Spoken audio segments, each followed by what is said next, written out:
নমস্কার সবাইকে, রোজকার মধুমিতা চ্যানেল থেকে আমি মধুমিতা।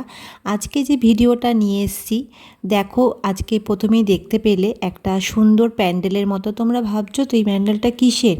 এই প্যান্ডেলটা হলো ঝুলন মেলার। এটা হলো কাঁচরাপাড়ায় কাপা ধানকলে ওখানে হচ্ছে মেলাটি। আজকেই গেছিলাম, তো ভিডিওটা করেছি। আমার তো খুব ভালো লেগেছে। ছোটোবেলায় আগে ঝুলন মানেই আমরা সুন্দর করে সাজাতাম। এখনকার বাচ্চারা তো সেগুলো এখনই জানিই না, ভুলেই গেছে। কিন্তু অনেক দিন পরেই ঝুলন মেলায় গিয়ে সত্যি ছোটোবেলার স্মৃতিগুলো মনে হচ্ছে আরও জেগে উঠেছে, আরও সুন্দর লাগছিলো। এত সুন্দর করে সাজানো ছিল। তোমাদের কেমন লেগেছে ভিডিওটি অবশ্যই জানাবে।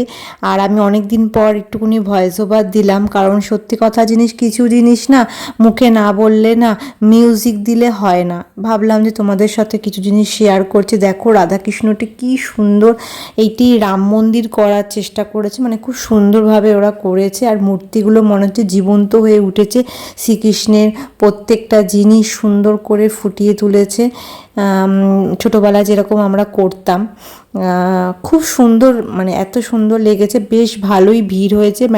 মেলাটি কিন্তু বুধবার অবধি থাকবে। অনেকদিন আগেই শুরু হয়েছে, বুধবার মানে রোববার থেকে স্টার্ট হয়েছে, বুধবার অবধি থাকবে।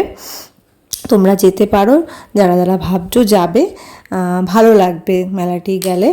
আর অনেকটাই বড় কিন্তু মেলা, অনেক খাওয়ার দোকান আছে, অনেক কিছু, যারা যারা চড়তে ভালোবাসো অনেক কিছু সেরকম চড়ার জায়গাও রয়েছে। ভিড় মোটামুটি ভালোই হচ্ছে। তো তোমাদের কেমন লাগলো অবশ্যই জানাবে। আমি সম্পূর্ণটা শেয়ার করার চেষ্টা করলাম। চলো টাটা, আজকে এইটুকুই থাকলো।